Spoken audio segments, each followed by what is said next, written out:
welcome to another Bloodthirsty Salamander experience. My name is Justin, here with my co-host Steven and a special guest, a gentleman who can make other men stand at attention with most rooms he walks in. Can't say that about most guys, even girls. But Steven, tonight let's get to our drinking. What are you drinking tonight? I am drinking Marshall's again, and it's their This Land Lager, one of my personal favorites. What about you, Justin? Oh man, I'm drinking whatever they sent me from the office. Cabernet Sauvignon Steeplechase 2020 from California. Hell if I know. It's free wine. It tastes pretty good. I'll drink it and enjoy. Jack, what about you? Tonight I'm sipping on a little bit of Elijah Craig, a Kentucky bourbon. That one of my favorites, just on ice. Very nice. That is what I'm talking about. It gets me thinking, but went out earlier, had quite a bit of tequila, so I didn't want to be slurring too many more words than I already am about to. Try to keep it easy with wine tonight. Hopefully the heartburn doesn't kick in too hard, but it might. So, Jack, you are a Blackhawk pilot who is going on 30 years in the military. Yes, I am. That's CW3. What does that stand for? Because as I'm trying to figure it out, I don't get it. That's a Chief Warrant Officer. Basically, I'm an officer in the military that has a specialty, subject matter expert, and for me, that subject matter expert is flying a Blackhawk. Nice. That makes sense, because as Stephen was sharing some of the bio, you had started in the Army as a helicopter mechanic. Did you fly any during that? Yeah, I started off as a mechanic in the early part of my career. And then from there, I became what they call a flying crew chief. So basically, you work on it, you fly in it. So you mess it up, you're getting messed up. So learned a lot, made sure I fixed it right. Got to do quite a bit of flying like that. Did that for years, and then decided, I think I want to ride up front. I'm tired of being the mechanic in the back. So applied for flight school, and I was accepted, and here I am today. Well, how long would that transition take from starting over there just as a mechanic? Was it a couple years, couple months? Yeah, it was several years. I enjoyed what I was doing as a mechanic. I learned a lot. Grew up as, kind of working on a lot of dirt bikes and four-wheelers and stuff like that. So I kind of had a mechanic background already. Really enjoyed working on the helicopters and the flying in the back. It was probably almost 10 years into my career before I decided I want to be one of the guys up front. Okay. And your first deployment, was that in Iraq? My very first deployment, and it's going to make me sound old, was back in 1992, right at the end of Desert Storm and Desert Shield Southern Watch. So I wasn't there for the big war, the few-day war of actual Desert Storm. So I got there right afterwards. So that was my very first time over in Iraq. Not my last, but it was my very first time.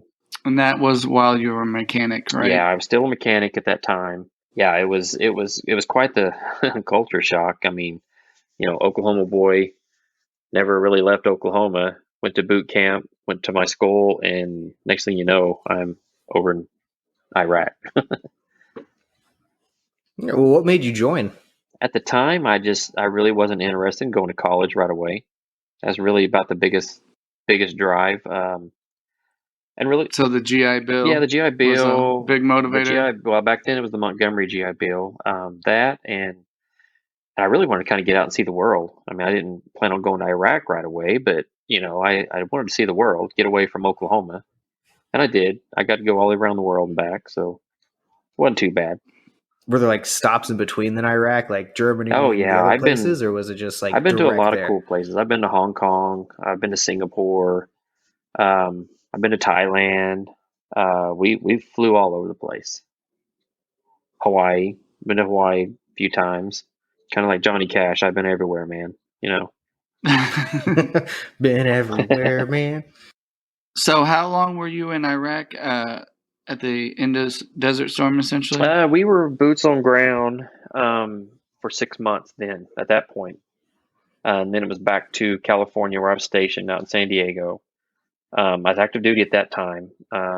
So at that point, I did finish out the rest of my enlistment out there and then joined the Oklahoma Army National Guard here as still another mechanic on the Blackhawk. From there, did a few more years, and that's when I kind of made the decision of I want to fly. So I applied for flight school, and I was picked up for it. Oh, nice. When did you meet your wife in all this? Was she involved at this stage? No, I was single during all that. That was my fun. That was my fun time to go all over the world. And right, I bet. I mean, I guess if you're going to be going around the world, it's time to be single, right? Yeah, definitely. There's some stories we're not going to share on this. That probably borderline illegal. And they weren't in that country, but they might be borderline illegal here. So we'll just keep that for another day. All right, I'll have to ask you about those off the air. Yeah, that'd be a sidebar. That still sounds fun because that's what I would do. Like when I was doing my stateside domestic travel of traveling for work, definitely wasn't single, so it wasn't as much wild fun, and it's still America. But either way, coming from Oklahoma, then I went to Florida. It felt like a new country. It felt like an entire shit show of like, oh my God, like there's Hispanics, but they're not from Mexico. Like, where are you from? What does this mean? How do I define the definition of Hispanic these days? And it's more, it just opened up the mind, which is really cool.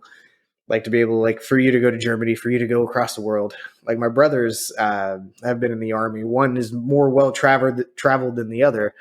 And I'm like, well, what still brought you back here? You know, in the sense of you've been everywhere. What was the anchor point that kind of brought you always back to Oklahoma to make it work? For me, I don't know. I really love Southern California. I'm not going to lie. I mean, I've thought about this a long time. Why'd I ever leave there?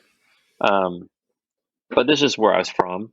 At that point, I was ready to come back and go to school and get a career going. At that point, I actually became a mechanic at American Airlines. Did that for my regular, since I was guard, I did that for my regular job. I did that from 1997 until 2019, actually. Didn't you work for Life Flight as well? Yeah, for a while? I did. I worked Life Flight for a while. I was furloughed from American, and during that time frame, I went to work for Life Flight here. I did some flying, and I also have my A&P license, which is airframe and power plants that you can work on airplanes. I got that from my experience in the military. I didn't have to go to school. I was able to test out of that. Just from my experience alone.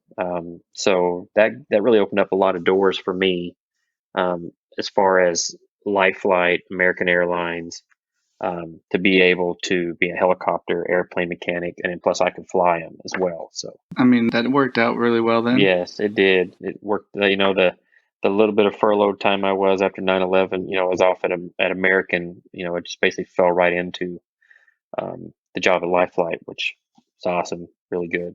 Yeah, and you actually did some of the flying for them and not just the mechanical stuff? Did both. Yeah, I did both. That's obviously a very important job, but probably see some crazy stuff just doing that.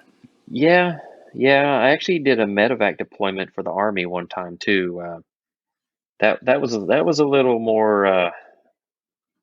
That was a little crazier than here, because most of the time here, someone was just really sick and you just flew them to another hospital. So the deployment to Afghanistan as a medevac pilot was a little bit different. Yeah, it sounds like a little bit more adrenaline than being like a taxi driver. Here, you're just like an expensive Uber here. We're real expensive. Yeah. But yeah, over there, it's the Uber driver on steroids in like meets Mad Max or something. You know what I mean? Kind of. Yeah, there's bullets flying over there. Yeah, it's a crazy world over there. So. It just sounds crazy. Like that was one of the things. It's like I don't want to ask too many questions, but there's the whole experience of being on the edge of your seat, being in power, being just like, oh, dude, I'm going to get fucked up if I don't fucking do this right. Just seems so exciting. Just like something that I feel like dirt bikers, somebody is living on the extreme doing flips, is going to break every bone in their body if they don't land the exact thing perfectly. Is kind of that same level of fuck. Going to an office and working in healthcare is not a risk. I'm not going to break a collarbone unless I trip over a dog toy. Well, and it's probably even on another level than that, because I mean, it's really life and death in a lot of those situations. Yeah. There's been a few missions where you finally get back at the end of the night and you're just like, holy shit, did that really just happen? Or I mean, you see a lot of that in these movies, but of course it's TV drama, but a lot of that really happens. At the end of the night, you're sitting there, or that morning when the mission's over, and you're sitting there and you're looking around, you're like, holy shit, did that really happen? Am I gonna be able to go to sleep? Because my adrenaline right now, I could probably run back to the U.S. if I had to. It's sometimes it happens like that. It's. Is it kind of one of those things that in the moment, like you're not really processing it, like you're just doing what you've been trained to do, right? And like you don't really have time to think about it or even realize what just happened. You just do it. Right. That's what all the training we do comes from. I mean, just Army flight school alone, just to go from not knowing how to fly from point A to point B to being done with Army flight school was about 1.5 years. And every day it was, you suck, we're going to kick you out, you're horrible. Every day, just the most stressful situation they could put you in. Now, if it's a way to add stress, they did. They yelled at you, humiliated you, and just really just kind of beat you up for a whole 1.5 years. And then, so along with that, all the training we do, the rehearsal, it's, you always revert back to your lowest level of training when shit hits the fan. So you do what you do. You react a lot without even thinking, and you've done the right thing so many times that's what you do without even thinking. That makes sense. Because did you start all this career in the Navy and then transition to I did. Army? My first career was in the Navy. Yes, 1992. That's why I joined 1992 in the Navy actually, and then I transitioned over into the Army after that. So that's why I got to see the whole world. What made you do that transition? Really, I got out and came back here with intentions of going to work at American Airlines in my hometown here. And a friend of mine said, hey, there's a Blackhawk helicopter unit over here. So you want to join that? And I was like, yeah, maybe. I'll see what they've got. And went over there and joined or talked to those guys. And I remember telling them, I want to join, but I'm not going back to boot camp. You guys can kiss my ass if you want me to go to boot camp. And they said, all right, well, you don't have to since you're already in. So I didn't. And I signed up, and here I am almost 30 years later. Nice. Yeah, that's wild. It's like starting with the Navy and 25 years of the Army almost at this point. Yeah. It was really interesting to go from that. Was there a difference in their training methods? Yeah, there was a lot of the Navy is a little more laid back. I guess the best way to put it. I think they are a little more laid back anyway. The Army likes to stress things out. I don't know why. But that's just kind of the Army mentality is that the same aircraft. I mean, one's painted gray and one's painted green. So they're made by the same people. But so I really I didn't realize how much I loved working on them. And being around them. Period. And when I got off active duty and I came home, I wasn't home very long. When my friend brought that up to me, and I was like, man, I do kind of miss that. So I'm glad I did. It was probably the best decision I ever made in my life, to be honest. It opened up so many doors for me. I mean, there's no way I'd probably ever be, an airline pilot right now like I am. It cost a ton of money. And I didn't have to pay for any of it. See, that's great, because I was looking into a flight school for exact reasons to fly commercial airlines, and I was like, man, I don't have the time, I don't have the money, because it was going to be starting as the airline mechanic, and I'm mildly mechanically inclined, but it would have been a steep learning curve when I was like, look, I can fly, I feel like, Right. from all the different like simulations and whatnot and all the flying games that I play, thinking that would be much easier than learning the mechanics of it. But at the same time, I feel, fuck, if shit hit the fan, I'm not going to know what happened. I'll be like, oh shit, all these buttons and other sort of things said, oh God, we're going to make it. We're going to die. I don't know. Throw my hands up. Like, Siri, save me. Yeah, there are some guys that do that. Yeah, you'd be surprised. But especially when you're first learning flight school, there are quite a few guys that they get there and they find that it's a lot more than what they bargained for. You know, it's a lot of studying. I mean, it's study, memorize. Like we have to memorize the operator's manual. It's probably about 3 inches thick. He wants you to know it from front to back and just be able to, spit it out, every part of it. So goodness gracious. it's a lot of work. So your deployment that was actually like action based, would that have been like following the 9/11? My second deployment was in 2007. So I went in 92 and I went a pretty long time without going back. And then my second deployment was 2007, 2008, back to Iraq. At that point, I was at a place called Balad at the time.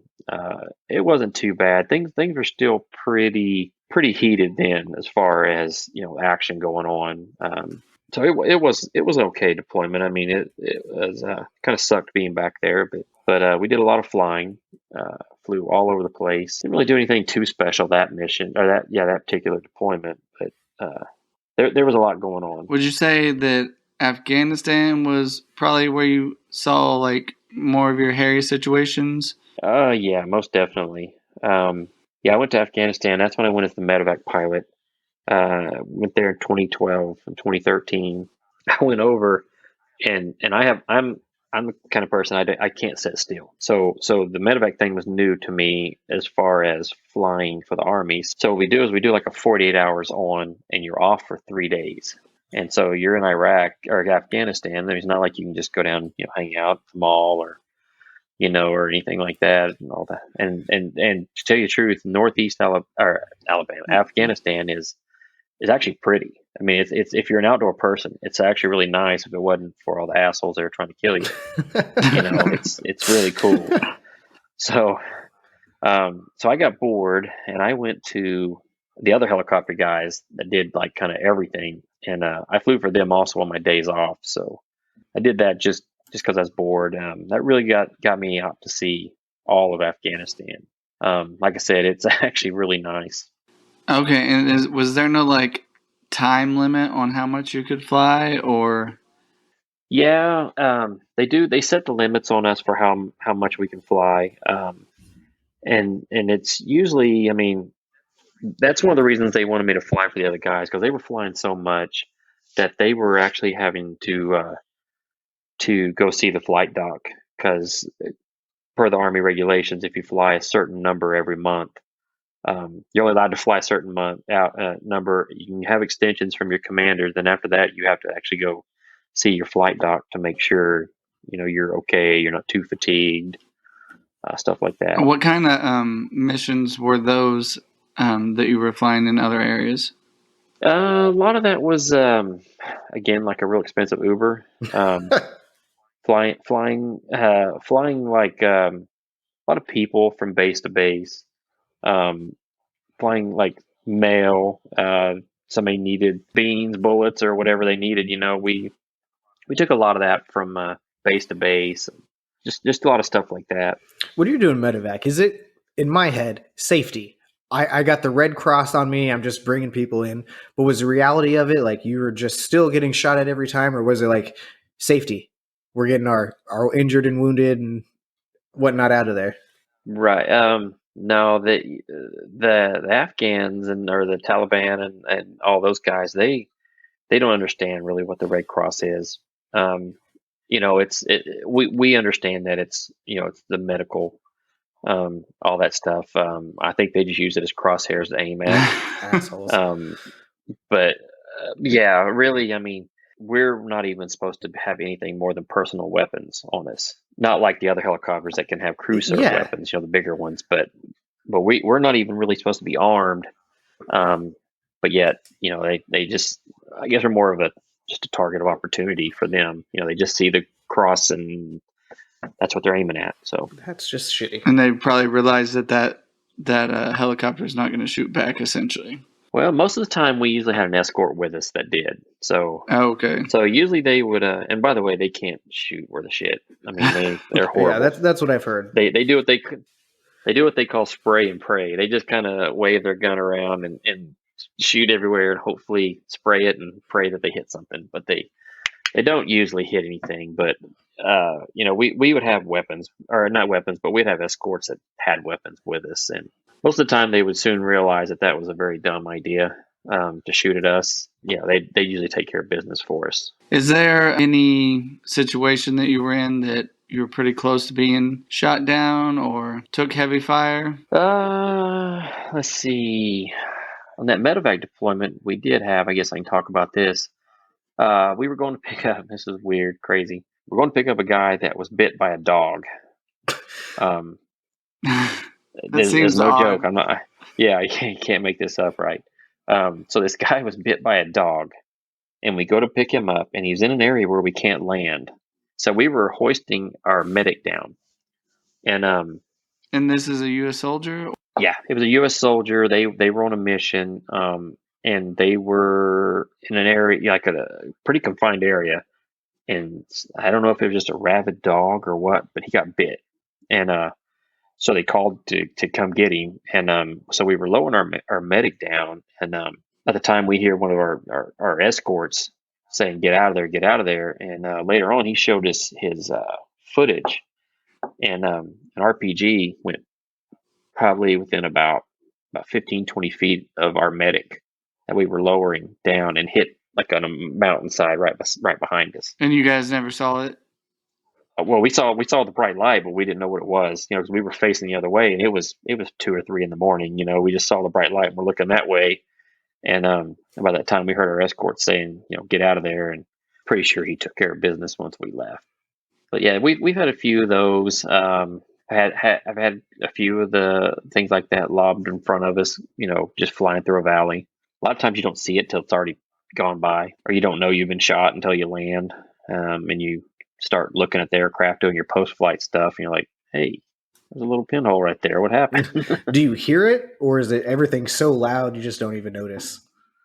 It's pretty loud, but you can hear the little tinging every now and then. So it's like I said, you probably don't. Most of the time, you wouldn't even know about it. That makes sense. If you were going to get shot with an RPG, would it basically be like you would see it right as it's about to hit you type deal? Depends on where it's coming from. Most of those guys, their technique was to shoot after you're passing over, because they don't want you to be able to see it. So most of the time, from what I've saw in that kind of situation, most of them have been after the aircraft's gone over, taking the shot. So you probably wouldn't see that really more than, you probably see the small arms fire, the tracers, before you'd see that. That's good. Did you have a wife at this time yet? Somebody to worry about? Or you just live in the bachelor freedom? Like, fuck it. No, I was married. She still to this day won't watch the movie Blackhawk Down. She did watch American Sniper though, and that she didn't like that. So, Steven probably knows. He's been around quite a bit whenever I've been deployed, and she doesn't watch the news. So she kind of, I don't say she isolates herself from all that stuff, especially when I'm deployed, but she kind of does. I think it's better that she doesn't see that, anything's happened, because, I can only imagine. I'm sure her mind goes straight to, where's Jack? What's he doing? So. Yeah, understandably so too. Husband's in a war zone. You're at home with the kids, holding the fort down back home. And having to worry about, is he, because literally she could have got a call at any time or someone knocking on her door. Yeah. How many other pilots were out there? Well, they're different. Depends on what your mission is. So the medevac, we were split up into 4 different areas, and in the particular area I was in, I think we had probably 6 or 8 pilots. So like I said, you would be on for 20 or 48 hours. You'd be off for a few days, and Like I said, so I got bored and I went down and flew for the other guys for a while. Okay, were they Army too, or? Yeah, they're Army, same aircraft, just a different mission set. Like I said, I didn't get on any of their actual missions, but what I did was like a lot of their transport stuff. Just kind of give them a break. I mean, I wasn't there to fly for them, so they were pretty relieved that I came down to pretty much to basically relieve just to them help from out. all their actual duties that are more important sort of missions. It's like, look, I'm here, I'm available, I got free time, some energy to burn. Let me give you guys a break. Exactly. You can only spend so much time in the prison gym over there, and and all that stuff. So it's only so many. Was it Game of Thrones, I think, or something back then? Something was new like that, and I watched. You binge watch that only so much before you're just going crazy sitting there. So the weather, you said a lot of the area over there in Afghanistan is actually really nice. What is, when most people in America think about Iraq and Afghanistan, all we picture is sand dunes and 120-degree weather. It is mostly what you just described. Like I said, I was in the northeast, Alabama, northeast Afghanistan. Not Alabama. You've been listening to Sweet Home Alabama? A little bit further away from that, but up that area, it was actually really nice. Like I said, but the rest of it, like you said, it was just nasty, shitty, hot desert, just like you would think. And the farther south you went down, it just got worse, got hotter.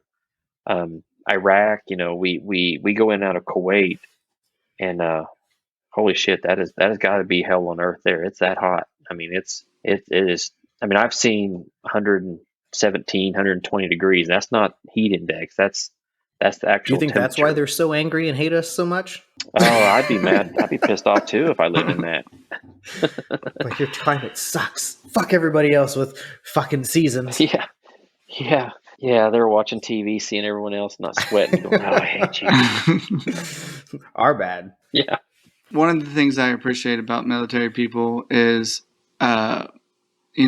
obviously and rightfully so, a lot of you guys are labeled as heroes, but I don't think I've ever met anyone that's actually did real time in the military, in war engagements and stuff, that ever views themselves as a hero. And pretty much it's always the same thing, is they're not even fighting for their country so much as they're fighting for the guys that are there with them. I just wanted to get kind of your thoughts and what you have to say about that type of stuff. No, that's exactly it. I mean, I joined the military, and I'll be honest, like I said, I wanted to just get away, didn't want to go to college, and I really got in there, and it's just like you said, the guy next to you, I mean, you build brotherhoods, and yeah, you're fighting for the guy next to you, for people at home, but it's to me, I look at it, I mean, it's my job and I love to do it, I really do, and I appreciate the support, but I never have viewed myself as a hero. I don't, to me, I think a hero is someone that walks in, everybody cheers, and I don't want that. I mean, no one cheers for me here at my house. I'm just me, no, I don't. And when I do hear that, I just kind of smile and say thanks. I appreciate it. It doesn't upset me. But if if no one else ever said it to me, I'd be perfectly fine. You know what I mean? I don't look at myself. I don't do it to be a hero at all. I mean, that's never been my motivation, my want to, my desire. Like I said, I love what I do. I mean, obviously, if someone's been in my time, obviously love what they do. But yeah, I kind of think along the same lines as, yeah, I don't think of it as heroes. A guy goes out and wins the Medal of Honor, or earns the Medal of Honor. Yeah, that guy's a hero. He's done something. You know what I mean? I don't feel like I would even be anywhere near, that kind of a level. Even if I were to think, hey, I'm a hero, but like I said, I don't. I think of a lot of it the same way as you do, for sure. I don't really see that as necessarily my opinion, but just what I've got, like, feedback from other people that I've known and stuff that were in the military. I got a great question. So my question is going to be, being that you were talking about, you don't consider yourself a hero. What is, or is there a story you would share that possibly could inspire some sort of heroic vibes from others about you? Like, in that sense, like rescuing 12 people and shit was crazy and smoke in the air. I don't know. Really, probably. There's been a few of the medevac missions I've been on, where people have gotten really, were ambushed and hit an IED, and he's actually where the big bearded, big barrel chested dudes that could rip the front end off your car. They were those guys. And they got really messed up, and we were able to come in and get them. Had we probably not flown in to get them, I mean, I'd probably be pretty comfortable saying few of them wouldn't have made it. So that kind of story like that makes me feel good doing my job. You know what I mean? It's so some of them did make it, but it makes me feel better knowing that, man, I did everything I could. At least try to give that person a chance, to make it. But there's been, not just that part of it, but there's, I don't know, throughout my career, I mean, I've had I've had a great career. I mean, as I have no regrets. My career has been great. I wouldn't have changed a thing. There's so many small achievements that I look back on that I think, man, that is awesome. Me and this group of guys, we accomplished that, or we went to Iraq, we came there, we kicked ass, stuff like that. That's kind of like my big motivation is, to be able to do stuff like that too. Part of that team, stuff like that. That's really awesome.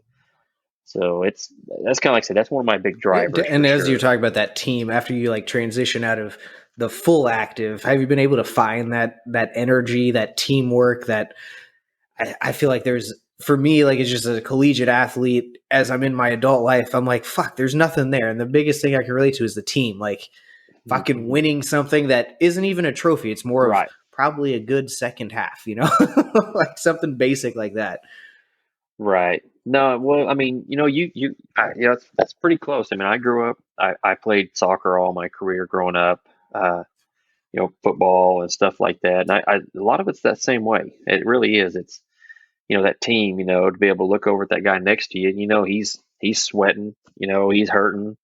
He's put out just as much, if not more effort as you, it's pretty close to the same. Just different things. And have you been able to find that energy? Whether it be playing adult co-ed or something silly like that. Well, that adrenaline is there.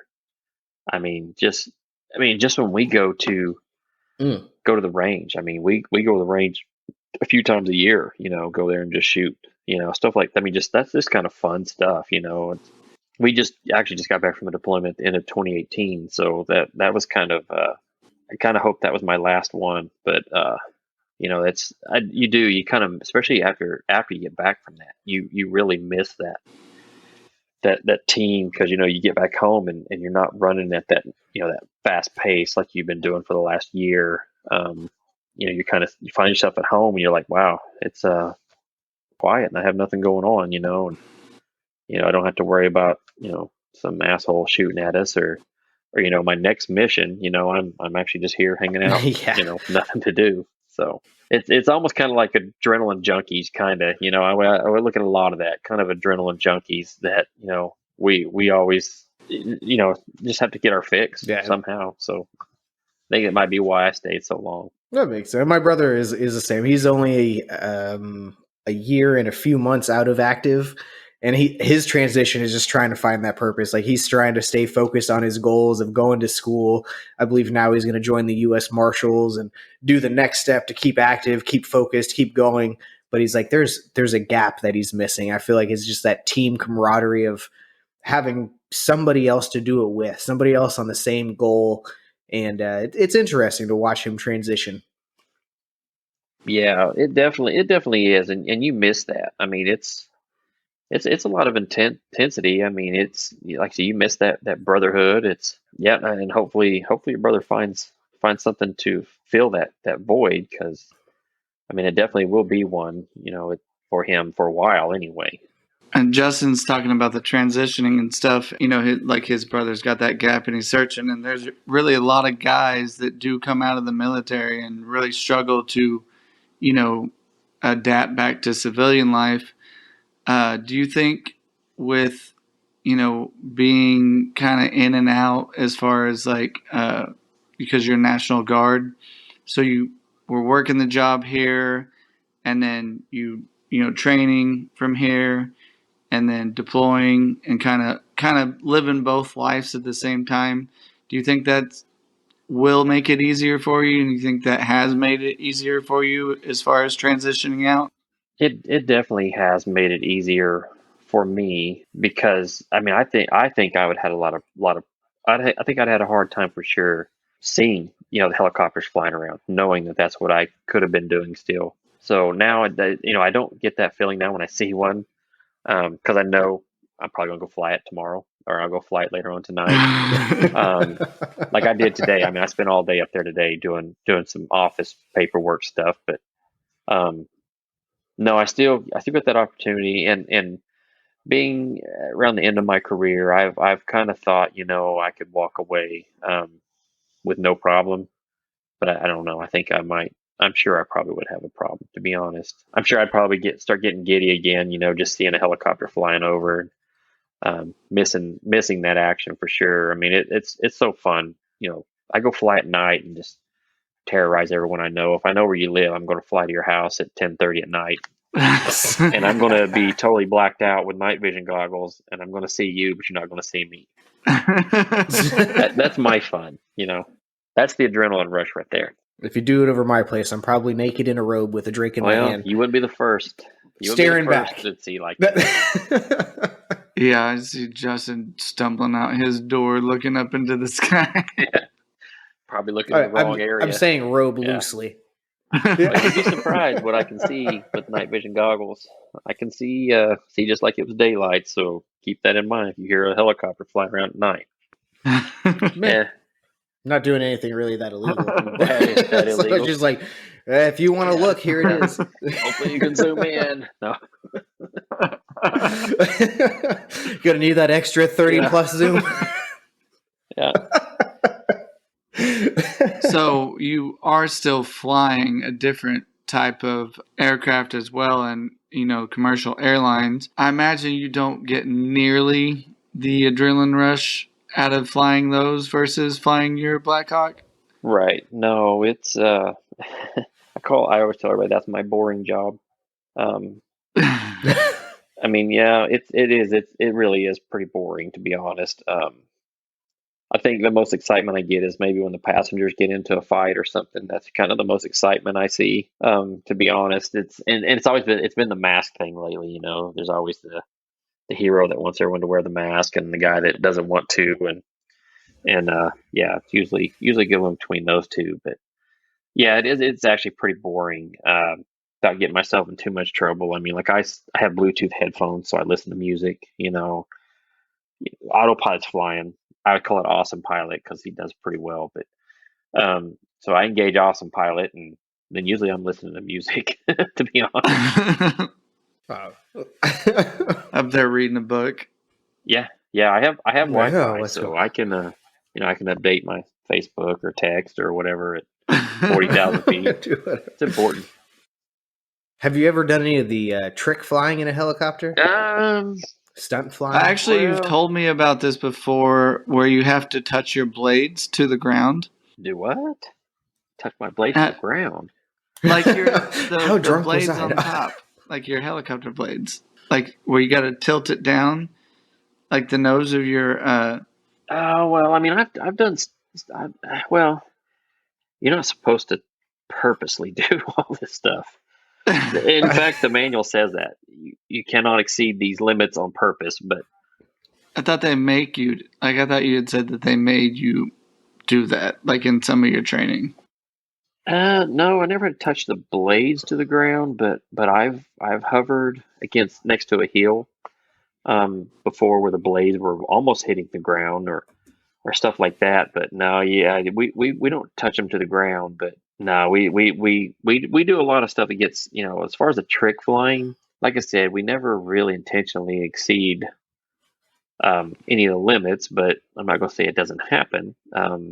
But I've never actually done a barrel. I haven't done a barrel roll in the simulator, and it will do it. But I've never done it in real life because you're not. I mean, I don't want to. I don't want to try it in real life. But the simulator says I can do it. So so we'll go with that. Maybe if you get shot at eventually, you can try it in real life if you need to. Well, I don't know about the barrel roll. But yeah, that's what the. I just picture this. I just picture this missile coming at you, and you just barrel roll over it. Well, I mean, if that's what I had to do, I would for sure. But yeah, like I said, it says you're not supposed to exceed these certain bank angles and pitch limits and all that intentionally. And I think the intentional part, and it says that with the idea of somebody shooting at you and you have to get out of the way. And so I may have misunderstood what you were telling me at the time, and if it's something you're not supposed to talk about, we can. No, I've never done is there that. Do they have you come close to doing it? Like I could have swore you told me something along the lines of that. Well, see, I'm trying to think. I mean, like we've taken off before and pitched the helicopter over to where the blades are pretty close to the ground, but there's not any kind of maneuvers that we do that actually puts the blades close to the ground. Okay. On purpose, anyway. Yeah, more maneuverability than a commercial jet. Was there a big transition from doing that? Yeah, that's what I find that sometimes that when awesome pilot's not engaged and I'm actually flying, sometimes I find myself really kind of, and I'm thinking, holy shit, I hope the passengers aren't getting sick, because I've done that before, because every now and then we get to kick off the autopilot and not have to follow all the procedures and kind of do what we need to do to land, right? And I don't think I've done anything too aggressive in my mind, but I start looking back on it and I'm thinking, man, I hope that 90-year-old lady in the back isn't, puking or having a heart attack or something right now because I just yanked the aircraft around. But it's like I said, I try not to do that in that aircraft. Do you ever come across other pilots that are like nervous or feel like their job is like stressful? And you're just over here like, well, nobody's shooting at me, so it's pretty easy. Yeah, exactly. I do find that a lot of the young, I mean, I'm kind of an older person not really starting this career, but to be in this career. And some of the younger guys I fly with, and I don't know, I've been told that a lot of them are intimidated from like us military guys just because they've not really done anything but fly, little small airplanes all their career. Cessnas for traffic patterns. And so I've had a few of them, and I don't know if this sounds bad, but most of them were females, to be honest. Maybe you might edit that out, I don't know, but that really tried to make it stressful. And just like what you said, Stephen, I mean, I'm sitting over there in the air conditioning, and which you don't have air conditioning in a helicopter in a Blackhawk, so you're literally sweating over there to death. Yeah, in Iraq with no air conditioning and a helicopter is probably pretty fucking hot. Yeah, you've got 30 pounds of body armor on you and helmet and just I mean, all the shit, and there's no air. But, so I'm sitting here in the airplane with air conditioner, cup of coffee, Wi-Fi, exactly, and they just try to stress it out. And I'm like, look, nobody's shooting at me. I mean, I haven't seen a bullet go across this cockpit yet, and wearing air conditioning. If I got to pee, I'll just get up and go to the back and pee, or whatever. And, it's not too bad. We're up here just kind of cruising along, updating Facebook at 40,000 feet, and so, there are some, I don't know, and I don't really understand why they try to do it, but they try to stress it out a little bit. And usually I just have to tell them, look, you're not going to make it stressful for me. You might as well relax and have a good time. That's what I would think. I'd be like, no, this is a cakewalk. This is flying a boat in the air with awesome pilot engaged, I assume 97% of the time. Yeah, I take off. It's funny. I told Christy, she asked me, how much work do you really do in a flight? And I said, well, I think I'd be pushing it to say 5 minutes, 3-hour flight. I think really you'd be pushing it to say 5 minutes because you program all the stuff in, and you taxi out and you take off, and then within about, I don't know, 30, 45 seconds of taking off, it's autopilot on. So it's from there, the airplane's flying. So from there, you're just kind of, every now and then you might change the radio, change the frequency on the radio, or I mean, really, there's not much going on. You're kind of looking at your iPad, killing time for 3 hours as you're looking at nothing. Videotaping UFOs, exactly. Basic Tuesday stuff. I've been to have trying to videotape Elon Musk's satellites. He's got that train of satellites that goes all over the place. I've seen him 2 or 3 times, but I haven't been able to get a video of him yet. I'm going to. That's pretty cool. Yeah, he's putting more and more up every month. Yeah, that's my goal. Yeah, he's going to have a whole line across the sky for too long. It's Starlink, which I'm a fan because it kind of opens up the connection of living completely remote with internet, to where I'm like, oh my God, did you just solve all my real problems? Because I'll figure out a way to drink water and shit in the woods and eat. We're going to live on Mars for too long. I'm probably going to need internet. We're going to live on Mars if he has anything to do with it. So I still think we're a ways from that, but I mean, eventually. You don't think we landed on the moon, so I know you're having a hard time with this Mars thing. It's like, Mars, what? No, it's like he's just funding everything. Like, that is the trillionaire needed to make space, make sci-fi a reality. Yeah. And it's fucking amazing. Yeah, the guy's brilliant for sure. There's no doubt about it. Probably and he's so weird, he doesn't care what you think.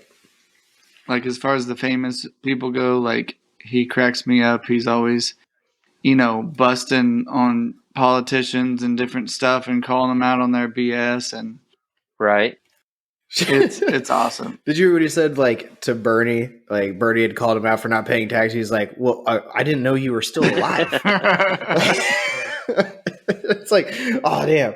Which, I mean, personally, I'm a big fan of Bernie, but I thought that was just a hilarious burn. It's like, oh, yeah, because he's out here trying to get us to Mars, trying to get us past where we have, because he can now personally fund it, which, I'm on the verge of, why buy a house when I could go to space for 15 minutes? Yeah, and then they called him out on not paying taxes, and then so he sold a bunch of stock and paid more taxes than anybody in the world.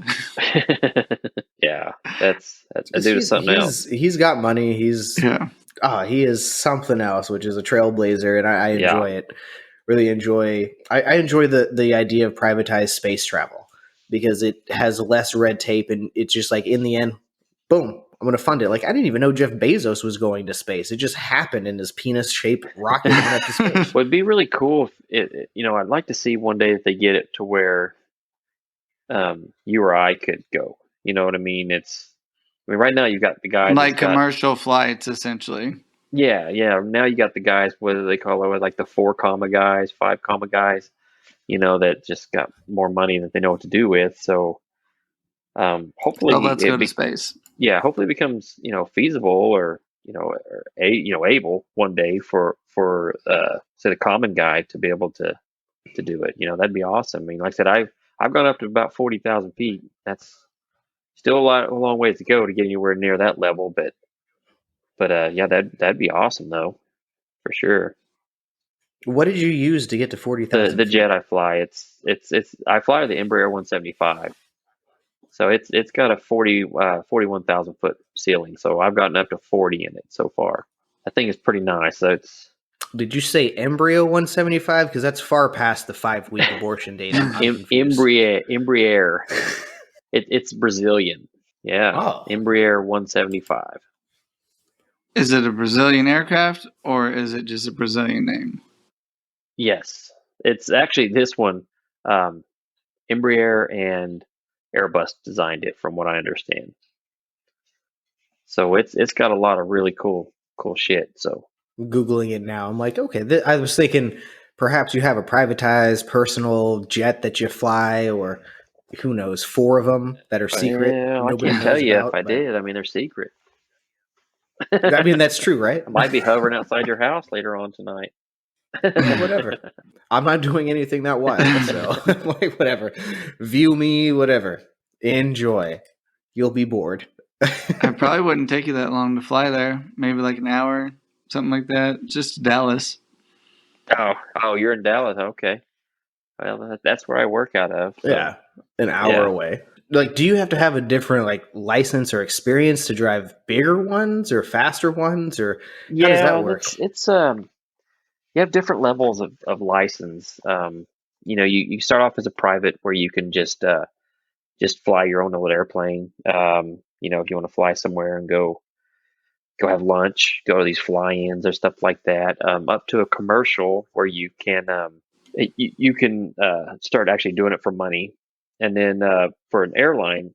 To be an airline pilot, you have to have what's called an ATP, an airline transport pilot.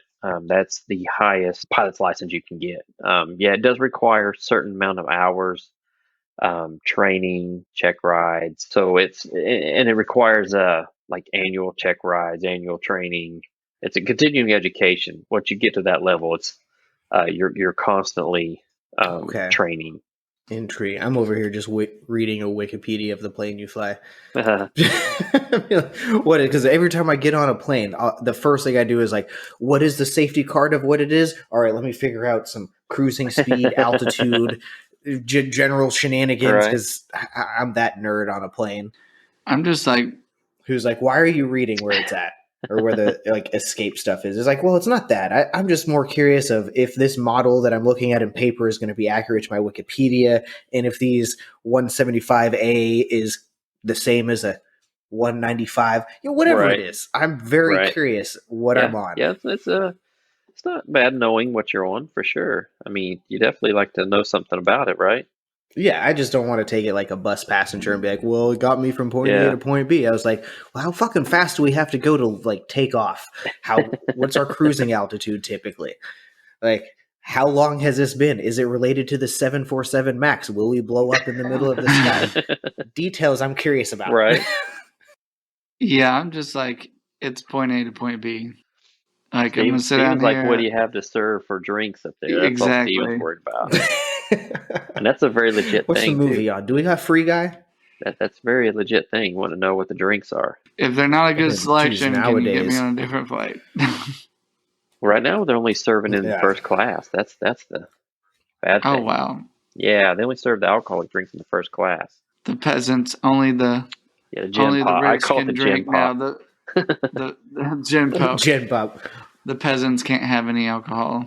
Right. They'll spread their COVID. That's served. Get out of control. Are they still doing, if you know, like I used to buy those little shots at the liquor store, put them in a Ziploc bag and used to drink those, but I haven't in the last 2 years because I didn't know if it was still allowed. Do you know if I can do that on my next flight? If you can get through security, they'll tell you though you're not supposed to have it. That's what it was. Have your own alcohol drinks. That'd be a $5 water bottles. I'll give it a try. Well, you can have a water bottle. I did have a flight attendant the other day my friends always fill water bottles with vodka. Well, I was going to say I had a flight attendant the other day that she brought a drink on board, or not that flight attendant, but a passenger did.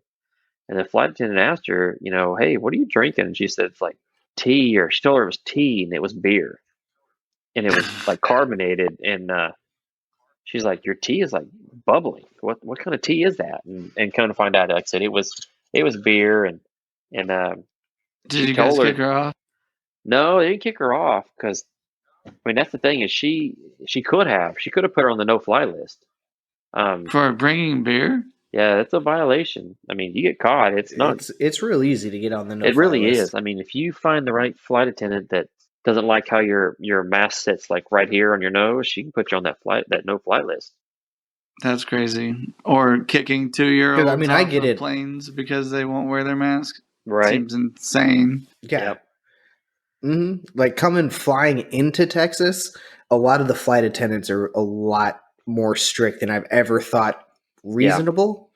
Yeah. But I follow the rules anyway, so it's not like that big of a deal. But I'm just like, oh my God, they are on your ass. Like, don't fall asleep with the mask falling down. They wake people up. They're pretty aggressive flying into Texas. Flying out, they're like, just get on the fucking plane. Yeah. Like, who the fuck cares? Shut up.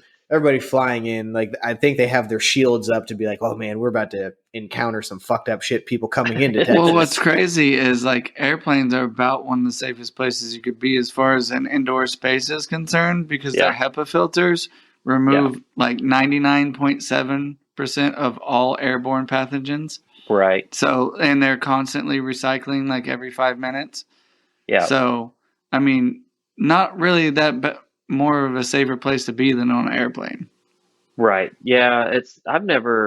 Me personally, I've never felt, any kind of threat for sure being on there. Just like what you said, it's filtered. They pump enough air through there that it's definitely, that, like you said, every 5 minutes probably it's all new air. It's all gone. It's filtered through. So it's definitely, I think it's a lot safer than pretty much anywhere else you go. But I mean, I get it's the airlines are federally regulated, so they have to follow federal regulations. Right. Yeah, they are restricted for that, and it's really nothing anyone can do as far as that. So there is something that you are at risk of called, probably going to screw up what you called it, but it's happens to helicopter pilots, which I didn't know what happened to helicopter pilots until you had told me a story about it. And is it spatial disorientation? There you go. That's it. Yeah. Explain a little bit about that. I sure can. That's where you have a hard time telling, where you are, what you're doing as far as like relative motion or your motion against like anything. So you don't know up, down, side to side. You can't feel any of that. Kind of a little bit of a story. I told you guys a little bit before we started this. Actually had a guy kind of get into that kind of a fixation thing where he was flying, and we were and it had some famous people in the back, and they were having a great time. And we had to go through some clouds, and I told him to go through the clouds, and he got up into the clouds, and basically got spatial disorientation. Didn't know where he was going. Got us in a really, really bad spot where I had to take the controls, because had I not, it probably would have been pretty bad. But yeah, that is really a huge thing that helicopter. It seems like helicopter guys are more susceptible to it, just because an airplane wants to fly and it'll keep flying straight.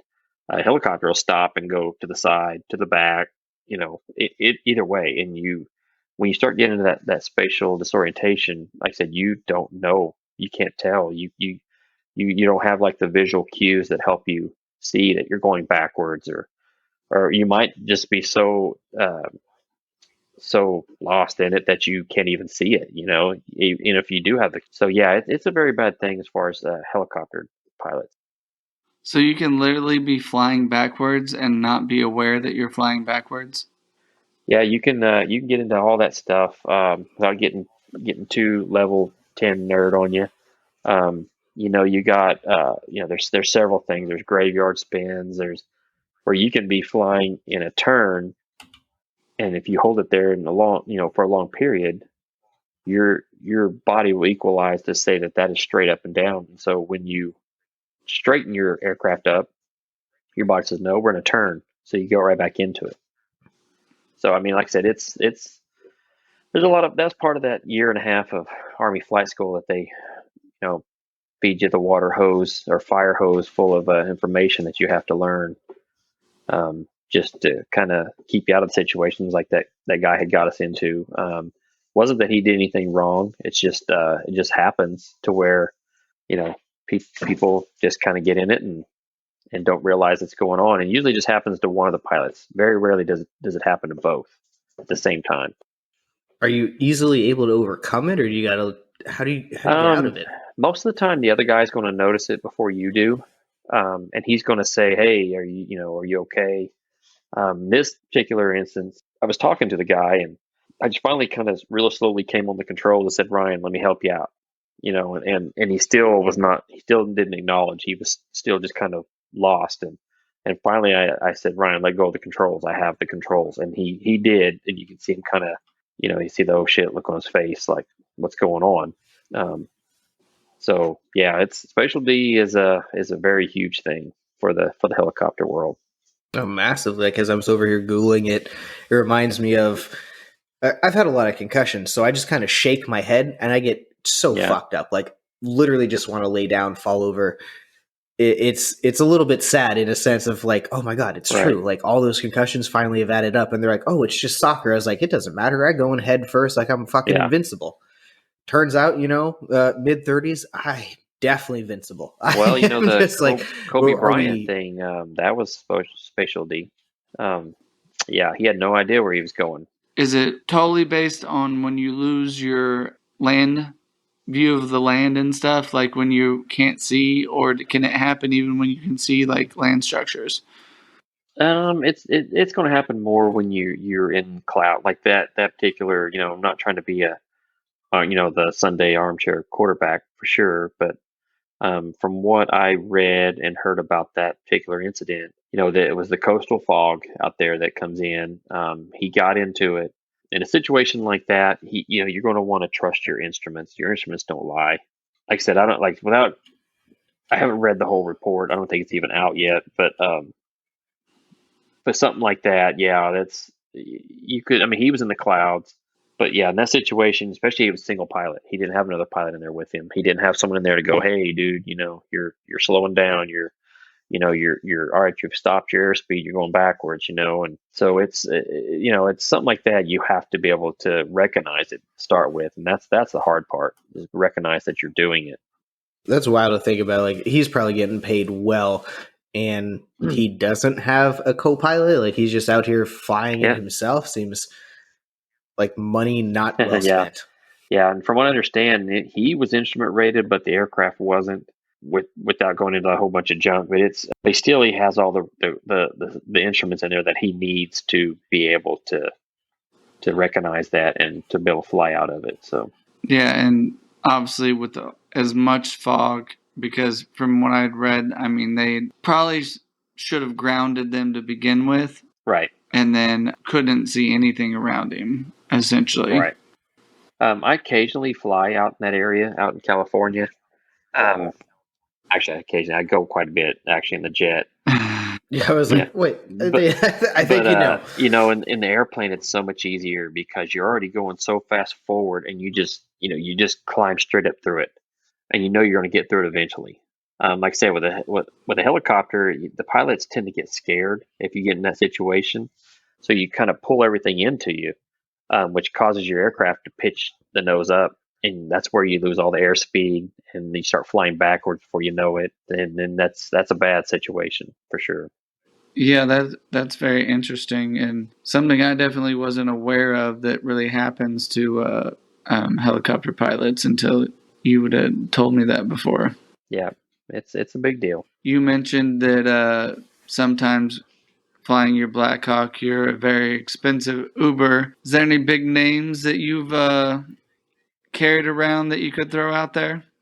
Well, for all the Boomer Sooner OU fans, I've flown Barry Switzer a few times. I've flown Matt Lillard and Seth Green. I flew those two. Flew them on it was a USO tour, and they came over, and I actually met them in Turkey and flew them all around the country, Turkey, for about a week. In Oklahoma and Turkey? No, I haven't. Well, I flew. Yeah, that part was overseas. I got a great one too for you. Everybody knows who Don King is, right? The boxing promoter. Yeah. Big hair, big head. Yes. So this is kind of a funny story.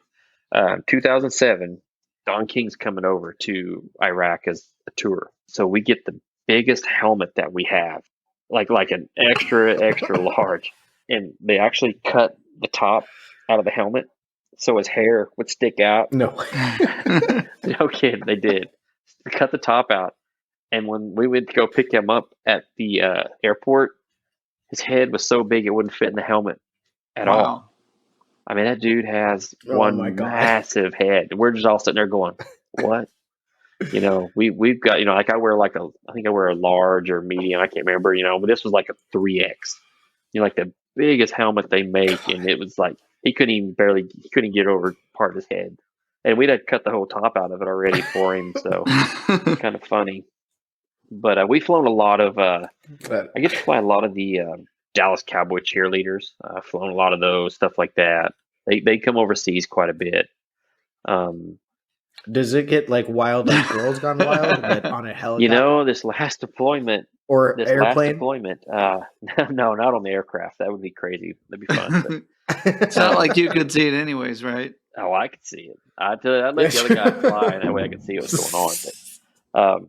But no, the last time we were in Iraq, this 2017, 2018, they had some, there were 4 or 5 UFC women fighters, and there were a couple of men too. They all came over, and we were co-based with by like a bunch of Australians and New Zealanders.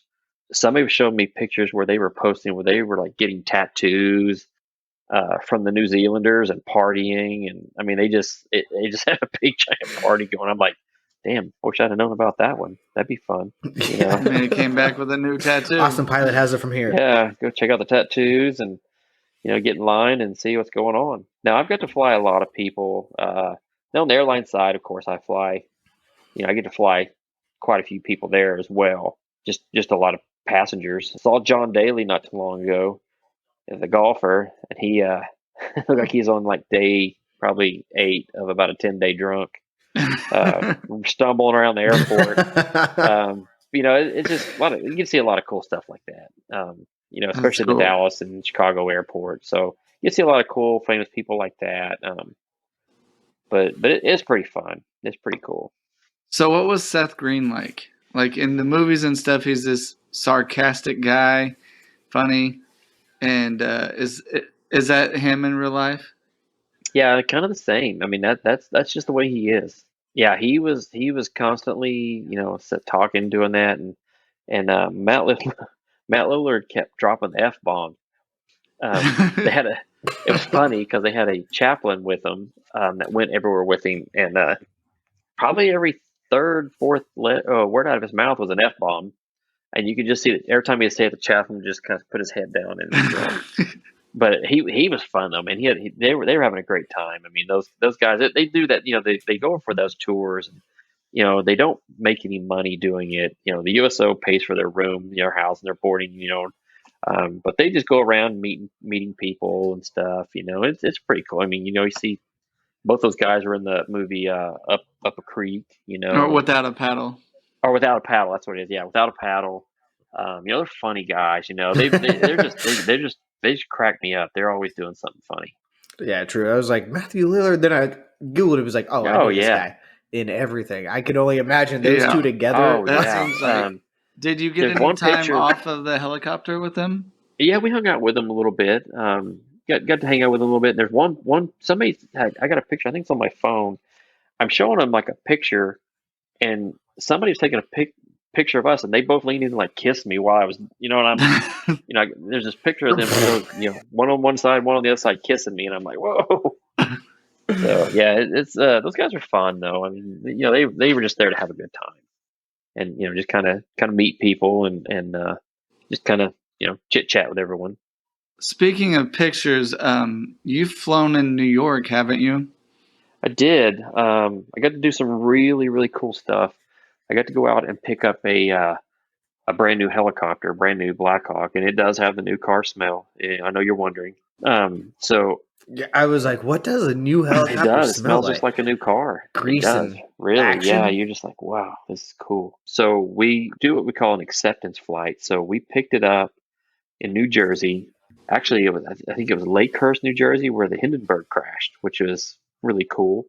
Really historic area. So they do the work on them there, the final work. So we picked it up and we flew up through New York to do this acceptance flight. Basically, it's like taking your new car on a test drive, right? So I got to fly up and I circled Yankee Stadium, which I'm not a Yankees fan, but I still got to circle the stadium. It was pretty cool. We went up the river, went like the Sing Sing prison, went around everything up through there, and then came back through and got to circle the Statue of Liberty. So it was pretty cool. We were 2 aircraft. I was the lead aircraft, so the other aircraft kind of set up on us, and we did a circle, kind of like an iron wing, and they took pictures of us. And it's probably one of my favorite backgrounds. Oh. Yeah, it's a really awesome picture. It's one of my favorite backgrounds, and it's actually me and that aircraft turning, and the Statue of Liberty is like right behind us, and just really, really cool. So we got to do a lot of cool stuff like that. Just recently, well, not recently, but around the end of the baseball season, we flew to St. Louis to watch a game. Got to do literally we flew and stopped and hovered in front of the arc the arch there while the other aircraft that hovered next to us took pictures. Just cool stuff like that. So that's the fun part of it. The sucky part is actually deploying.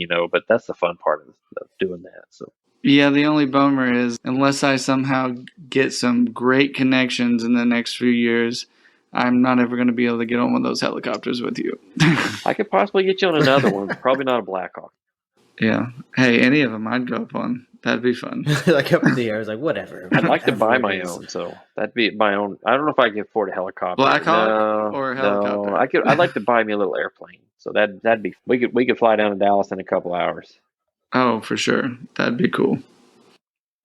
Stop out at this topless establishment that I enjoy. Whew. Yeah, there's nothing wrong with that. Pick up a little South American. Oh my God, maybe 3. Yeah, who knows?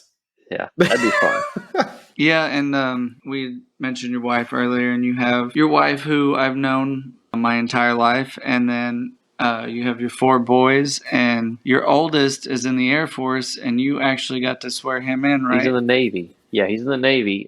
Navy. I don't know why I was thinking Air Force. But he's in the Navy, and I actually got to swear him in.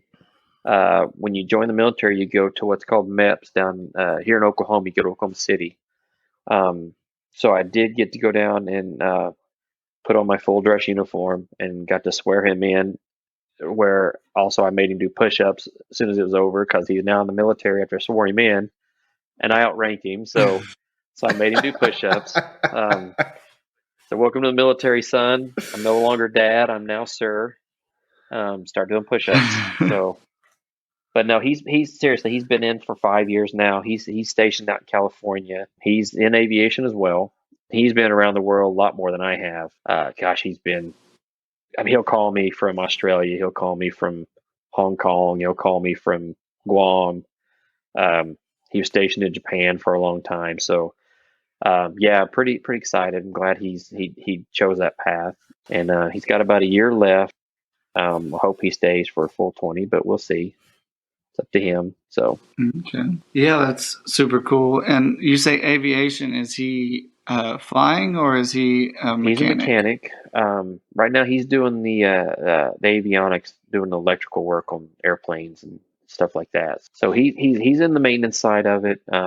He still thinks he might want to try to go to flight school and kind of follow what I did. So I think I might know someone that might help him out, kind of help steer, guide him. So if that's what he chooses to do, definitely would be happy to help him out. Yeah, and that has to be real cool. When you were swearing him in, or maybe even talking to his recruiter, did he possibly realize that you're maybe a little bit bigger deal than what he thought you were? He tells a funny story. Again, like I said, I've never thought of myself as a big deal at all. But he was in the recruiter's office, and he had his back to the door. He was sitting beside the door, and he said he looked up and started noticing everyone started scrambling around and was running around and kind of getting ready for someone to walk in. And he's like, oh, shit, something big must be coming, and he turned and looked and he saw me and he's like, oh, hey, Dad. And he told me later on, he goes, wow, Dad, I didn't realize you're that big of a deal. And I was like, just me, son, And he's like, yeah, he goes, that was so cool. He goes, everyone was scrambling everywhere. And funny thing is, when he graduated boot camp, of course, I put my full dress uniform on, and I just had ankle surgery, and I was on a stupid knee scooter, and I was trying to wheel through the big drill hall to get to our part we're supposed to be at, and like every foot and a half, 2 feet, they had someone sitting there, and they were saluting. I'm trying to keep from crashing this stupid knee scooter. And, it's funny because Ashton, our son, our third son, he thought it was so funny and so cool, but I'm trying to keep from crashing this stupid scooter. But yeah, that was a pretty cool story. He told me, he's like, man, Dad, I didn't realize you were that big of a deal. That's pretty cool. That's pretty awesome, man. That is real cool. Because I'm sure, like, before your son got into it, there weren't that many formal events with random people just showing that respect. So nobody even got that. Is that right? Did you get that respect before kind of he joined and they got to experience it? No, they don't experience it really. I mean, to me, I'm I'm just dad, you know. I come home, they know I go fly. They just, you know, it's dad's job. And yeah, they don't. I mean, they see my military friends, but most of them are just pilots, just like me. And you know, of course, we just all, you know, call each other by first names and you know, give each other hard times. But yeah, they never had really seen it at that level yet. That's a kind of a cool deal for them to actually get to see that, and especially since who knows how much longer you'll be in to really get to see that side of it a little bit as they've gotten older. I don't know how long I'll be in. I still, like I said, I'm still having fun, so we'll see.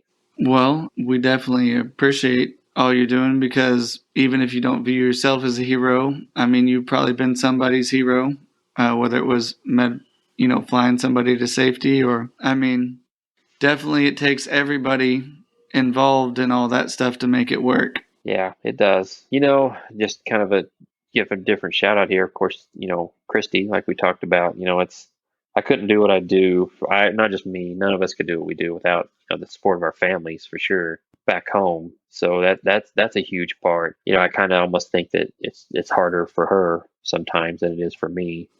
You know, I'm over there just doing my job, and she's here balancing everything, trying to herd cats. You know, the 4 boys.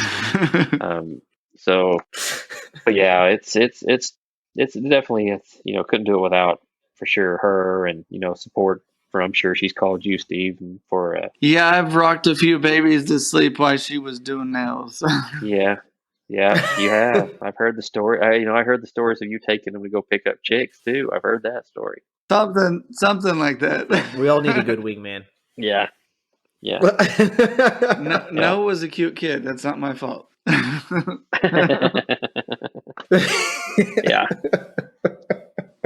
I've heard those stories while I was gone. So yeah, good times over the years, and yeah, I think Spencer's probably the only son that you have that I didn't rock to sleep as a baby. Yeah, he's probably a little. He'll be 25. So was he about 10 years younger than you? Yeah, 11 almost. Yeah, damn, you're getting old. Right? Still trailing you by a little bit though. Well, you can hurry and try to catch up. Yeah, I mean, you were in Iraq and I was barely out of diapers. Yeah. That's true. I was like 5. I'm like, what? No, what was I watching? Yeah. Teenage Mutant Ninja Turtles with 5. Yeah. Yeah. So it's like doing nothing. And, you know, on all that youthfulness, like, are we at the end questions? I got like 2 really let's hear them. All right. Well, okay. First one. Maybe it's choose one or the or. So, like, as you're talking to young soldiers, what would be the advice you'd give now that you wish you had when you first got in? Oh, well, I tell you, that's actually a really good topic I love talking about, to be honest. Because what I like to do is I always like to ask the new young soldier or potential soldier, what do you want to do when you grow up? And don't tell me you want to shoot guns and blow shit up, because everyone does that in the military. The cook does that, you know. Nothing against cooks, but I'm just saying the cooks do that too. So, yeah. I always ask them what they want to do. If you could just do your 4 years, 6 years, and what would you do when you're done? Like for me, I went into aviation. Really didn't have intentions of going as far as I did into aviation, but I did once I saw that, you know, basically opportunities were unlimited. I would think, you know, I would try to steer, and I tried to steer my oldest son this way, into like being a medic. You know, I always lay it out like this. I'm like, you could be a medic, come back, do your time, go do, you know, 2 or 3 short classes and be an RN, or go into intel. You know, I have family members that I have kind of pushed that way that now work for some of the 3-letter companies, you know, and stuff like that. So, like I say, my biggest advice is to figure out what you want to do and take full advantage of everything. There's so many opportunities, you know. For instance, you know, I mean, in my wallet, I've got probably $500,000 worth of license that I never paid for. That if a person off the street wanted to get it, it would probably cost them close to that. I didn't pay for any of it. You know, I got it all through the military. So I would always say that would be my biggest advice, is to to take full advantage of all of it. If it's even just going to college, law school, do your 4 years and then go on to law school, go on, be a doctor, whatever, and let the military pay for it all.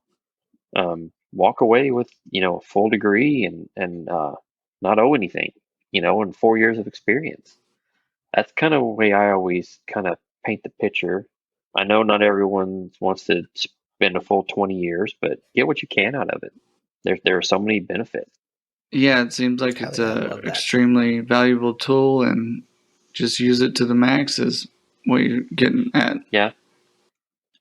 I didn't have anyone to guide me. I didn't. I like I said, I just kind of wanted to get away, and I did. So I don't think I did too bad. Like I always, kind of tease Chris and say I just kind of dumb lucked into everything I've done, but really didn't have any kind of guidance. I just, like I said, I do kind of feel like I got lucky, but it's turned out really well for me as far as where I'm at, what I've done. I don't regret any of it.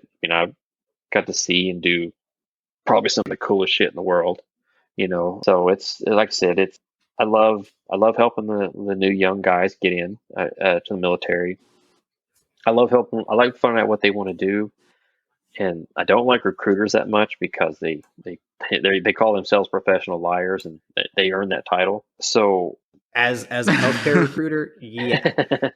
But yeah, but I try to still give the honest truth because I still need people to work with me daily. Right. Like even though like the military, I feel like you get them to recruit and then you pass them on. It's like as I recruit them, I'm definitely embellishing the truth to get you there, but I still need to give you some transparency and honesty because day 2 on the assignment, I'm still your manager who has to talk to you every day and make sure your pay is done and everything else. So yeah, but at the same time, I still need you to buy into my bullshit. Right.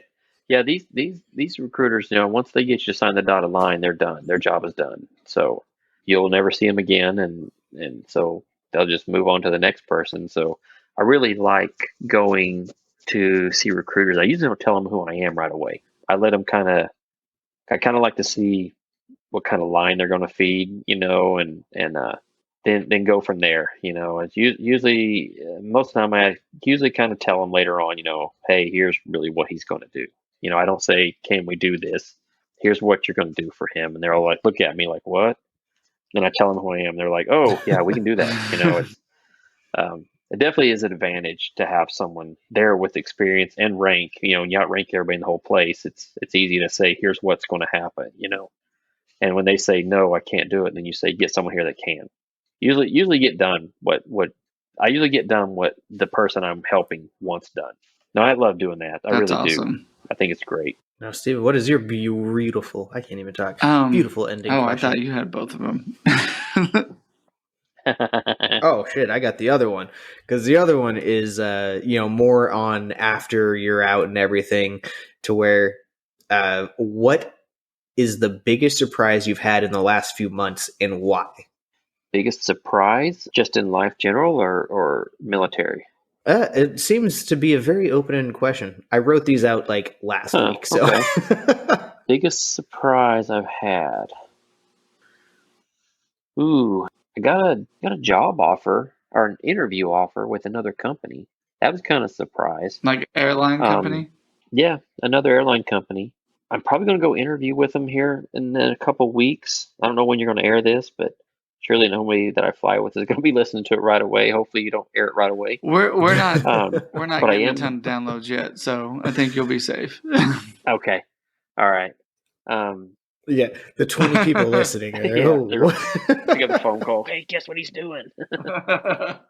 But let's see. That's probably the biggest surprise I've gotten lately is a job offer, not really job offer, an interview offer, which for a helicopter guy like me in the airline world to get other offers is kind of big, surprising to me. I wasn't expecting to, it's from what I see, and I've got a few other emails out, a few other applications out, and from what I understand, like the companies are like kind of all fighting right now for us, so to get us to come fly for them. But like I said, the biggest surprise is that I've got other job offers and stuff. So okay, so is that a thing you've been that's pretty good. Putting the fillers out, or was it something they reached out to you?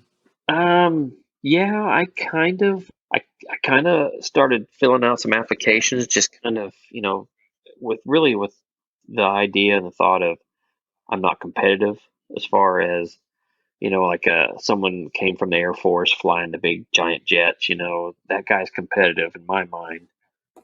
Me as a helicopter guy, they're probably just worried that I'm going to hover a jet, and they don't hover very well. But to start getting those kind of offers and stuff, that's a big surprise to me.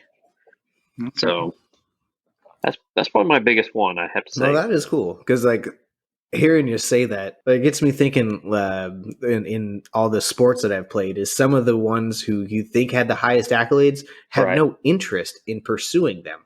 So even though like they could be higher, they're like, whatever, I've done it, I'm done, and they're just not even intrigued. So then, as much as you think they're out there, they're truthfully not, because I don't think a lot of the best college athletes are the best athletes out there. I think there's some better ones that just lost interest. That's true. I mean, I kind of wish I'd have played a little more. A door for yourself. Speaking of soccer, I actually played for the Navy.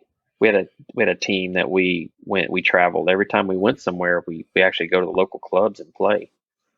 That was pretty fun. I kind of wish I'd have pursued that a little more. Okay, nice. I'm old and broke now. I know we were closing this up, but now you have me intrigued. When you say clubs, are you talking about overseas? What is? Yeah, like we go to like Dubai and play. We go to their local clubs and play them. Okay. Any big names that you remember? Oh no, this is back in the early '90s. This is a while back. So even if they were big names back then, they weren't that big. So.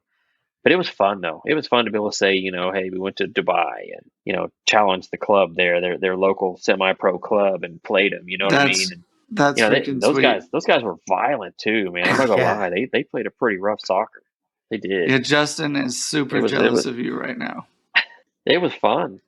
A smidge a bit. Like my only international is like some Brazilians that were like 16, whatever, and then like India's indoor team. Which I felt like was a bunch of scrubs. They were just a bunch of guys from India who caught on a plane together, and there were 8 of them, and said, we got the India backing. It was like, no, you guys aren't India's team. Like, this was a team good. I had to try out for. Because I'm not. I'm good, but not that good. And like I said, it was part of this. I was the only one in my whole squadron that made the team. We had a couple people try out. I made the team. And we would actually practice on the ship, the carrier. We would go down below, and the bottom is so big. We would close the doors and we would practice.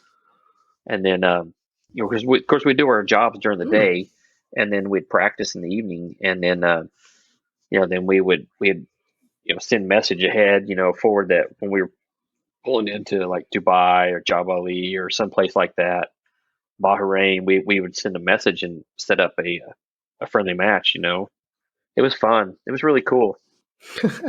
That is super. Well, that is real cool. Because that was, when I was interviewing for colleges or the Army or military, it was like, oh, we could get you on the soccer team. I was like, well, that sounds fun. But I was just not the one for boot camp in that mentality. My mentality then at that stage was like, go fuck yourself. I'm going to disappear. I'm going to go AWOL within a day. Don't talk to me. Justin's hanging out naked. I was going to say eating popsicles naked. Eating grapes. No, not that gay. But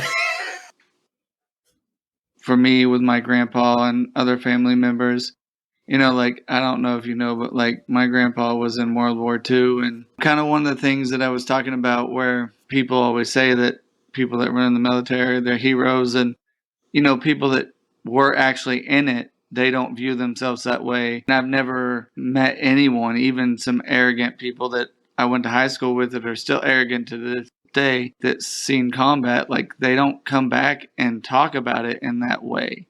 Right. Like, even though they're still arrogant in their personal lives, they don't talk about it like that. They seem to have this separation about it, whether it's a respect for, the people that didn't come home. But like, kind of getting back to my grandpa, is like, I thought he's seen no action at all, like, for the majority of my life, and really didn't know anything about what he did in the military because he didn't talk about it. Right. And that was, a pretty brutal war, World War II. And, So they didn't want to come home and talk about it. We watch these movies and stuff, and people talk about the glory and all that different stuff. And if you actually lived it, it doesn't seem like that's what it is to you. I mean, real trauma and fucked up shit that you have to experience. And so, it wasn't until like my dad and uncle taking him to reunions with people he was in the military with would tell them stories about him that he would have never told. And then in the last couple of years before he passed, when I'm in my mid to late 20s, is when he started, actually, I don't know why he started talking about some of the things he did and combat he was in and stuff like that. So, like, I have a ton of respect for just that attitude towards it, of aren't arrogant about it. Whatever that's respect for the brotherhood or just seeing some stuff you don't want to talk about. That is something I have great respect for. It's hit the nail right on the head for sure. There's a lot that goes on. Some of it's, I don't know, it'd almost be hard to explain, kind of one of those deals that if you weren't there, you wouldn't understand. My brother has that. Not to sound arrogant. That kind of sounds arrogant. I understand that, but that's kind of one of those deals. If you weren't there, it'd be hard to explain. Does it though? Yeah, that's a life experience. I can't even relate to. Like the boys and Christy doesn't so much, but the boys always ask me, the questions, and I try not to tell them a whole lot. Maybe one day we'll have that conversation, but I try not to tell them a whole lot. I try to tell them the funny stuff, like there we are, we locked him out of his room naked, he run around the base with just a a towel or something, you know what I mean? I try to tell them the good funny stuff like that, but yeah, a lot of the details I keep out, as far as the mission stuff. And yeah, because it's hard. I think it's just hard to conversate. Because my brother is like he just got out last July, and so a lot of his life experience there was just brutal as fuck. And I'm like, well, I don't even know. Like, I feel so disrespectful being like, so what happened? And then he tells me, and I'm like, oh my God, okay, that's too much. I didn't really want to know. Yeah. I thought it was a cool question to ask while I'm drunk at the bar. And then it was like, okay, cool. You're my brother and I care a lot more. And I could see, like, you can start seeing some of those like weird details that's like, okay, I can't. I don't have the capacity to relate or know what to say, but I'm here to nod because that's some fucked up shit I couldn't even imagine having to experience. See, I just can't. So like getting that military experiences, guests, viewership, all the above, I think as everybody is coming out looking there, like what to do next. Because a lot of the questions that I had today were really from him to be like, where are you at? Like, what's going on? What do you think is worth asking? What do you think is a non-disrespectful question to ask, with it kind of on the basic scale? Because it's a sense that there's a gap. And if we can do something to help fill that gap with some camaraderie or some sort of conversation to just fuck around and be like, look, fuck, if the 37 people want to listen to this in their car and fuck around and be like, oh my God, what? They said gay and retarded? Right. Oh, fuck. Well, enjoy, because it's something we hope to find a better direction on it and give, the possibility of events to kind of connect people and give that camaraderie, give that sense of belonging that I feel just is missed. And the only way I can relate to it is going from collegiate sports where it's like, it's the same fucking 15 people you see and we're fighting and sweating and doing the same thing. But the battlefield is a little different. But then going back into just general quote unquote civilian life or normal life is just like alone, deeply singular sort of thing to be like, where are these people that lived this experience with me where we can share that and shit. I don't know. Even like I said, even from collegiate sports to just working as a recruiter, it's like, these are just a bunch of fucking softies who have like families taking care of them at every capacity. And it's like, well, that's not my experience in a lot of life. And what I want to try to do is build the connection with others to be like, hey, there's a group out there. There's a different thing we can do. There's a conversation to be had about struggles to be overcome, as well as like directions to be established. And yeah, finding that direction, drinking wine, getting grandiose and mostly on a just, pedestal as I be talk. able to give people a platform to, there's obviously we can't, but there's other people that can relate to you. A lot of people out there that can relate to you and have had similar experiences and, have a family here and be away from them while you're, doing important things over there and managing all that. That's a topic we didn't get into. I'm sure we have family-based questions on that. It's like, how the hell do you manage a relationship on the other side of the world where we can't even manage one on the other side of the fucking city? Maybe we have to have a part 2. I don't know. Yeah, and I think he kind of spoke on that. Absolutely, yeah. Just what he owes, like what Christy has done to make all that work. Right. I mean, I could talk. Oh yeah, on a surface level, but there's gotta. I mean, it's just, just like I said, it's hard for me to be able to go over and concentrate, on what I'm doing. That the job that I'm doing, I can't worry about what's going on back here. I can't worry about that. So, like I said, without going into a whole another hour's worth of conversation here, that's such a relief to be able to know that I don't have to worry about that particular thing. Yeah. Yeah. You definitely got a lot of great support and a great woman to hold that part of it down for you. Yes, I do. I always tell her when she lost her bet before she married me. That's funny. Well, Jack, thank you for coming on, and this has been another episode of the Bloodthirsty Salamander Experience. Justin and Steven signing off.